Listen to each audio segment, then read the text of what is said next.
Welcome back to Ask Mike. Our first question is from Dr. Starks, who says, as of today, give us your best prediction as to who will be leading the Hogs through the A in 2020. I'm told that Hunter Yurachek already has somebody in mind, but Arkansas may not be able to afford him. It's anybody's guess after that, but I'll go with Cincinnati coach Luke Fickell. Remember him? He was the defensive coordinator when Arkansas played Ohio State in the Sugar Bowl. He was 11-2 last year and 9-1 so far this year. Now, as an assistant coach, he was on the staff of 2 different national championship teams. PORKSODA asks, how are you hearing the hiring process will play out? That is, who is involved, expected timeline, etc. Well, thankfully, one man will make the final decision, the AD, Hunter Yurachek. There is no committee, but a search firm will be used to do background checks on each candidate.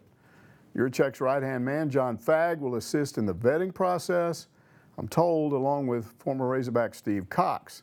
And there may have been some contact with at least one agent. The earliest date for a hire would be right after the season ends, a week from Saturday. If that doesn't happen, the second week in December at the College Football Awards in New York could be the time and the place. Recruiting is essential. A new head coach needs to get started as soon as possible. Hog wants to know, how much involvement in play calling do you see Lunny taking in the last 2 games? Since Craddock is a Morris guy and Barry is trying to build his resume, I think this could be an issue. You know, at Monday's presser, Lunny said it will be a collaborative effort, not just between he and Joe Craddock, but the other offensive coaches. If they see something, they can chime in. Now, it's interesting that Lunny keeps saying he's got a plan for the quarterbacks. I've been told by those who watch practice that there will be some changes. They think Jefferson will start, and Starkle could see the field again as a backup. Now, the offensive game plan is being developed in practice. I'd be surprised if that plan does not include some changes in the offense and quarterback play. Savad asked, did Chad Morris meet with or address the team after he was dismissed? According to Barry Lunny Jr., he did not. Lunny said Morris wanted to address the team but was not given the opportunity. Now, as far as I'm concerned, that was probably the AD's decision. If so, it's not all that unusual. It happens a lot. SMTG94 wants to know, if we hired Barry Lunny Jr. or Sam Pittman, do you think they would hire coordinators with head coaching experience, and what coaches might be interested in those positions? You know, I probably would say no, but I think I know where you're going with this, because each of those guys have not been a head coach. It might help them get the job if they could convince a head coach or a previous head coach with Arkansas ties to come in and help them build the program back up while being there to advise either Lunny or Pittman. So Butch Davis, for instance, might fall into that category. Even Gus Malzahn, if he got fired and couldn't get a job that he wanted. But really, I don't think that scenario is very likely. I think it would be hard to pull off. Mike E. asked, who on our short list would be most likely to be able to get Sam Pittman here? Also, would a prospects team being in a New Year's Day bowl affect this process? Let's start with Pittman. All this started as a rumor that Pittman would come back if the right head coach was hired. Now, later, I was told that the right head coach was Butch Davis because of a previous relationship. Now, truthfully, though, there are a lot of head coaches out there who have worked with Pittman before. I know somebody that's close to him, and he says that Pittman would only come back as head coach. Now, as far as a bowl game, if Arkansas were to offer a head coach who wants this job, he's going to take it, bowl game or not. That's done all the time. Like when Houston Nutt went to Ole Miss in early December of 2007 to begin recruiting. Part of his staff stayed behind at Arkansas to coach the team in the Cotton Bowl. You know, SMU went to the Frisco Bowl in 2017. Chad Morris and some of his staff were already on staff here recruiting. Sonny Dykes, his replacement at SMU, prepared and coached SMU in the Frisco Bowl. Otterhog says, Mike, why did you bring up Kiffin as being single as a possible negative in terms of hiring him? How did being married with children stop Nutt, Bobby, and Brett from drinking and or womanizing? Pretty tasteless comment in my honest opinion that showed your bias. His marital status means nothing. Tasteless comment? It's public knowledge what Petrino did, but there's no proof that Nutt or Bielema ever womanized. That's a straight up rumor. So it's your question that's tasteless. Also, it smacks of political correctness.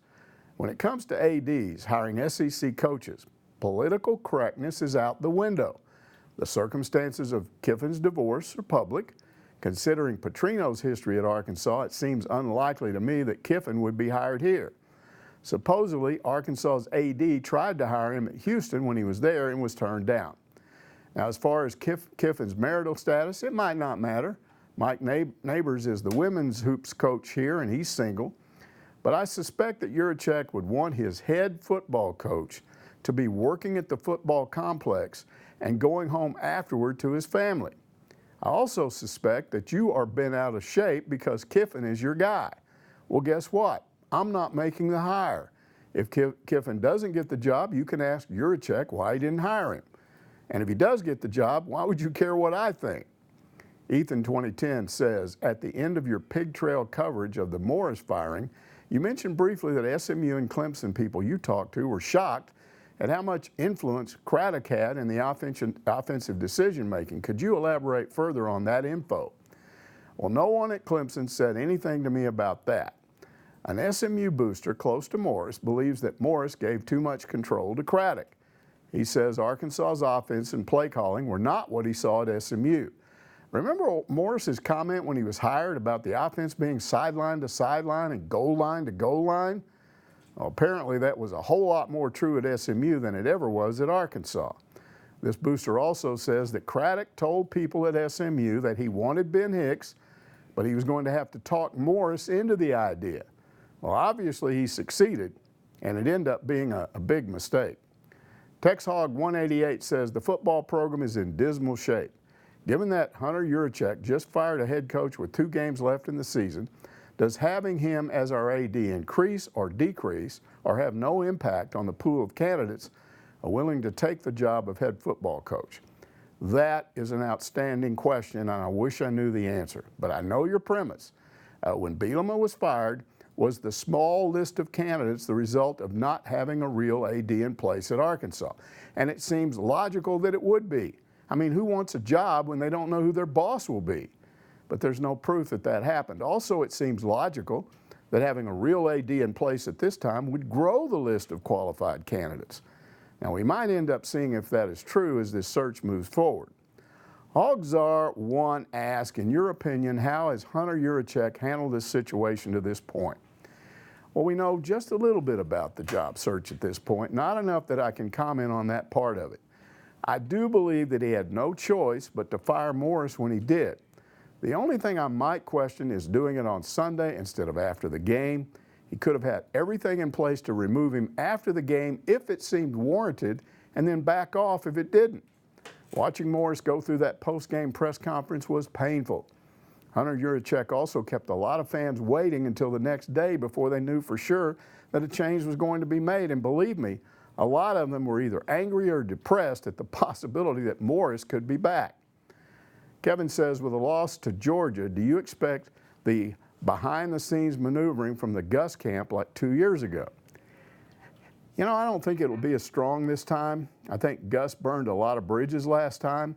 The level of encouragement is not there right now like it was back then, even before Jeff Long was fired. Still, some of those Gus bus people are hard to stop.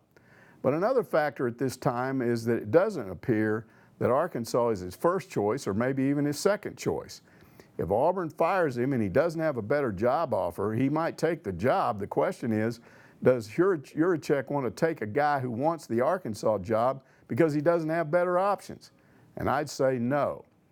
I want to thank every one of you for the great list of questions this week. It's been the best I've had so far. Keep them coming.